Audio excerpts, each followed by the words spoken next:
News Telugu. Andhra Pradesh రాష్ట్రంలో రైతులు తీవ్ర ఇబ్బందులు ఎదుర్కొంటున్నా కూటమి ప్రభుత్వం వారిని పట్టించుకునే స్థితిలో లేదని వైఎస్ఆర్ కాంగ్రెస్ పార్టీ అధినేత మాజీ ముఖ్యమంత్రి వైఎస్ జగన్మోహన్ రెడ్డి ఆవేదన వ్యక్తం చేశారు. ముఖ్యమంత్రిగా చంద్రబాబు నాయుడు బాధ్యతలు చేపట్టడం అన్నదాతలకు శాపంగా పరిణమించిందని ఆయన అన్నారు. ప్రకాశం జిల్లా పొదిలిలోని పొగాకు బోర్డు కార్యాలయాన్ని సందర్శించిన అనంతరం ఆయన మీడియాతో మాట్లాడారు. రైతన్నకు రైతు భరోసా కింద పెట్టుబడి సహాయం కింద సహాయం అందేది వైఎస్ఆర్సీపీ ప్రభుత్వ హయాంలో, మా ప్రభుత్వ హయాంలో. గత ఏడాది రైతు భరోసా కింద అందుతా ఉన్న ఆ సొమ్ము చంద్రబాబు నాయుడు గారు వచ్చిన తర్వాత ఆగిపోయింది. ఈ పెద్ద మనిషి చంద్రబాబు నాయుడు గారు వచ్చిన తర్వాత గత ఏడాది రైతు భరోసా కింద మోడీ గారు ఇచ్చే 6,000 కాక మరో 20,000 రూపాయలు రైతు భరోసా కింద ఇస్తానని చెప్పాడు పెద్ద మనిషి చంద్రబాబు నాయుడు. గత సంవత్సరం రైతులకు ఇవ్వాల్సిన 20,000 రూపాయలు ఎగరగొట్టేశాడు. ఈ సంవత్సరం కూడా జూన్ 10వ తారీఖున మోడీ గారు ఇవ్వాల్సింది ఇచ్చేసింది, చంద్రబాబు నాయుడు గారు ఇవ్వాల్సింది మాత్రం ఎగరగొట్టిన పరిస్థితుల మధ్య ఈరోజు రాష్ట్రంలో వ్యవసాయం జరుగుతూ ఉంది. రైతు పరిస్థితి అధ్వానంగా. సమయానికే సీజన్ ముగిసేలోగానే ఇన్పుట్ సబ్సిడీ ఇచ్చే సాంప్రదాయాన్ని గత ప్రభుత్వం అంటే గతంలో వైఎస్ఆర్సీపీ ప్రభుత్వ హయాంలో ఉండేది. ఏ సీజన్ ముగిసేలోగా ఆ సీజన్లో జరిగిన నష్టాన్ని ఆ సీజన్ ముగిసేలోగానే మరుసటి సీజన్ వచ్చేలోగానే రైతన్నకు ఇన్పుట్ సబ్సిడీ కింద సహాయం అందేది. ఈరోజు ఆ ప్రక్రియను గాలికి వదిలేసిన పరిస్థితుల మధ్య ఈరోజు వ్యవసాయం జరుగుతూ ఉంది. వైఎస్ఆర్సీపీ ప్రభుత్వ హయాంలో అంటే మా ప్రభుత్వ హయాంలో రైతులకు పంట వేసిన తర్వాత ఆ పంట నష్టం పోతుంది అన్న భయం లేకుండా రైతులకు ఉచితంగా పంటల బీమా చేసి ప్రతి ఎకరాను ఈ క్రాప్ చేసి ఆర్బీకేల ఆధ్వర్యంలో పారదర్శకంగా రైతులకు ఉచిత పంటల బీమా వైఎస్ఆర్సీపీ ప్రభుత్వం అమలు చేస్తే చంద్రబాబు నాయుడు గారి ప్రభుత్వం వచ్చిన తర్వాత ఆ ఉచిత పంటల బీమా ఎత్తివేసిన పరిస్థితుల్లో ఈరోజు రాష్ట్రంలో వ్యవసాయం కనిపిస్తూ ఉంది. ఈ క్రాప్ వ్యవస్థను పూర్తిగా నీరుగార్చేశారు. దళారీలు లేకుండా పంటలు కొనుగోలు చేసే ఆర్బీకే వ్యవస్థను నీరుగార్చిన పరిస్థితులు ఈరోజు రాష్ట్రంలో చూస్తూ ఉన్నాం. ఎరువులు, విత్తనాలు, పురుగుల మందులు ఇవన్నీ కూడా నాణ్యతను పరిశీలించి నాణ్యతకు ప్రభుత్వమే గ్యారంటీ ఇస్తూ రాష్ట్రంలో ప్రతి రూరల్ కాన్స్టిట్యుయెన్సీలో 146 ల్యాబులు ఏర్పాటు చేసి కాన్స్టిట్యుయెన్సీకి ఒక ల్యాబును ఏర్పాటు చేసి ఆ ల్యాబులన్నీ అందుబాటులో తీసుకొని వచ్చి విత్తనాలు కానీ, ఎరువులు కానీ, పురుగుల మందులు కానీ ఆర్బీకేల ద్వారానే నాణ్యతకు గ్యారంటీ ఇస్తూ రైతులకు గ్రామంలోనే రైతులకు అందుబాటులో ఉండే పరిస్థితిని వైఎస్ఆర్సీపీ ప్రభుత్వం చేస్తే ఈ ప్రభుత్వం దాన్ని పూర్తిగా గాలికి వదిలేసి ఈరోజు మళ్ళీ రాష్ట్రంలో కల్తీ విత్తనాలు, కల్తీ ఎరువులు, కల్తీ పురుగుల మందుల మధ్య రైతు జీవితం తల్లడిల్లిపోతా ఉన్న పరిస్థితి ఈరోజు రాష్ట్రంలో కనిపిస్తూ ఉంది.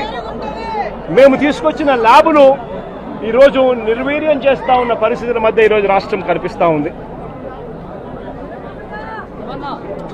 మా ప్రభుత్వ హయాంలో ధాన్యం కొనుగోలు కాక ఆర్బీకేల ద్వారానే దళారీ వ్యవస్థ తీసేసి ధాన్యం కొనుగోలులో ప్రతి రైతుకు కూడా కనీస మద్దతు ధర ఖచ్చితంగా రైతుకు అందుబాటులోకి తీసుకొచ్చే కార్యక్రమం మేము చేస్తూ ప్రతి రైతుకు కూడా ఎంఎస్పీ మాత్రమే కాకుండా జిఎల్టీ ఛార్జెస్ కింద అంటే gunny bags, logistics, gunny bags, labour, transport కింద ప్రతి రైతుకు ఎకరాకు 10,000 రూపాయలు అదనంగా మా ప్రభుత్వ హయాంలో వైఎస్ఆర్సీపీ ప్రభుత్వ హయాంలో ప్రతి రైతుకు కూడా మేము ఇచ్చేవాళ్ళం.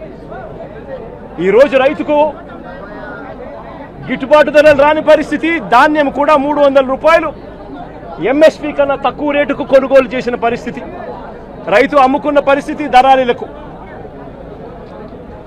ధాన్యం కొనుగోలుకే కాకుండా మా ప్రభుత్వం వైఎస్ఆర్సీపీ ప్రభుత్వంలో గతంలో 3,000 కోట్ల రూపాయలతో ధరల స్థిరీకరణ నిధి తీసుకొచ్చి ఏకంగా 5 సంవత్సరాల కాలంలో 7,500 కోట్ల రూపాయలు ఖర్చు చేసి మార్కెట్లో కొనుగోళ్లు చేసి మార్కెట్లో పోటీతనాన్ని పెంచి రైతులకు గిట్టుబాటు ధరలు వచ్చేట్టుగా మా ప్రభుత్వ హయాంలో 7,800 కోట్ల రూపాయలు ఖర్చు చేసి రైతులను ఆదుకున్న పరిస్థితి మాది అయితే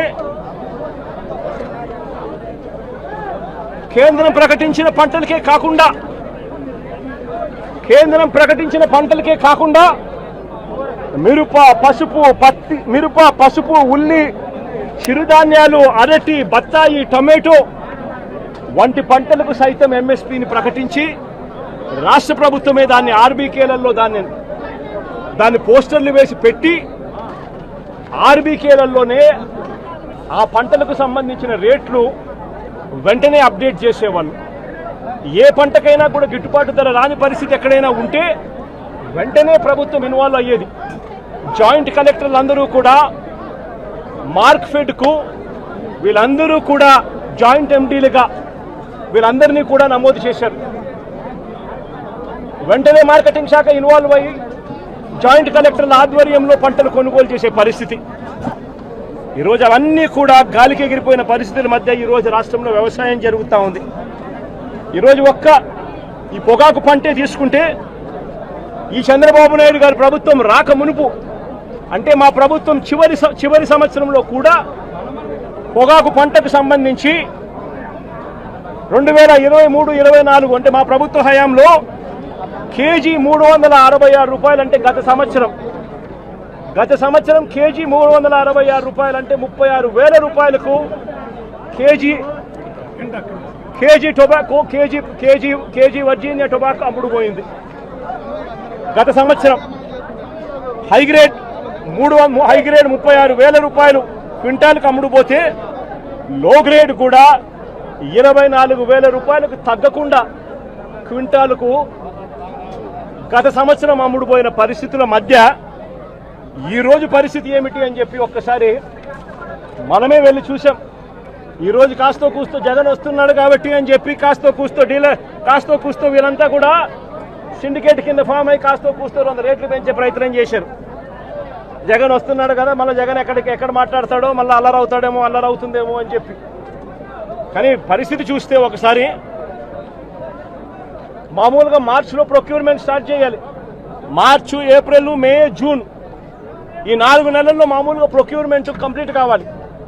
220 మిలియన్ టన్నుల ప్రొక్యూర్మెంట్ చేయాల్సి ఉంటే కేవలం 40 మిలియన్ టన్నులు మాత్రమే ప్రొక్యూర్మెంట్ చేసిన పరిస్థితులు ఈరోజు రాష్ట్రంలో కనిపిస్తూ ఉన్నాయి. ఈరోజు రేట్ ఎంత అని చెప్పి చూస్తే ఈరోజు బ్రైట్ క్వాలిటీ అంటే హై గ్రేడ్ క్వాలిటీ ఆవరేజ్ మీద నేను ఇక్కడికి రాక మునుపు వరకు కూడా ఆవరేజ్ మీద 220 రూపాయల నుంచి 260 రూపాయల మధ్యలో అమ్ముడుపోయే పరిస్థితి. ఈరోజు నేను వచ్చినాను కాబట్టి 280 చేసినాను.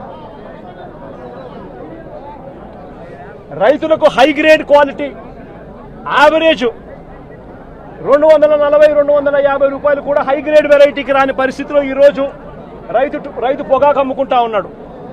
గత ఏడాది ఇదే హై గ్రేడ్ క్వాలిటీ బ్రైట్ క్వాలిటీకి 366 రూపాయలు కేజీ అమ్ముడుపోయింది.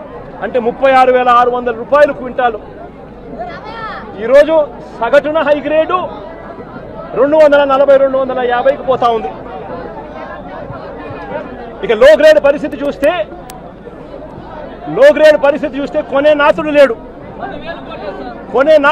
లో గ్రేడ్ పరిస్థితి. యావరేజ్ మీద ఎంత కొనుక్కుంటున్నారు అని అంటే 160 రూపాయలు కేజీ నుంచి 180 రూపాయలు కేజీ కొంటా ఉన్నారు. అది కూడా కొండం లేదు ఎవడు. ప్రతి రైతు ఇక్కడికి స్టాక్ తీసుకొని వస్తూ ఉన్నాడు. ఇక్కడ నుంచి 40% మళ్ళా స్టాక్ వెనక్కి తీసుకొని పోతా ఉన్నాడు ప్రతి రైతు కూడా. 220 మిలియన్ టన్నులు కొనాల్సిన చోట జూన్ నెల అయిపోతా ఉంది, సీజన్ అయిపోతా ఉంది, కొనుగోలు చేసే సీజన్ అయిపోతా ఉంది. కొనుగోలు హయాంలో అంటే మా ప్రభుత్వ హయాంలో రైతులకు పంట వేసిన తర్వాత ఆ పంట నష్టం పోతుంది అన్న భయం లేకుండా రైతులకు ఉచితంగా పంటల బీమా చేసి ప్రతి ఎకరాను ఈ క్రాప్ చేసి ఆర్బీకేల ఆధ్వర్యంలో పారదర్శకంగా రైతులకు ఉచిత పంటల బీమా వైఎస్ఆర్సీపీ ప్రభుత్వం అమలు చేస్తే చంద్రబాబు నాయుడు గారి ప్రభుత్వం వచ్చిన తర్వాత ఆ ఉచిత పంటల బీమా ఎత్తివేసిన పరిస్థితుల్లో ఈరోజు రాష్ట్రంలో వ్యవసాయం కనిపిస్తూ ఉంది. ఈ క్రాప్ వ్యవస్థను పూర్తిగా నీరుగార్చేశారు. దళారీలు లేకుండా పంటలు కొనుగోలు చేసే ఆర్బీకే వ్యవస్థను నీరుగార్చిన పరిస్థితులు ఈరోజు రాష్ట్రంలో చూస్తూ ఉన్నాం.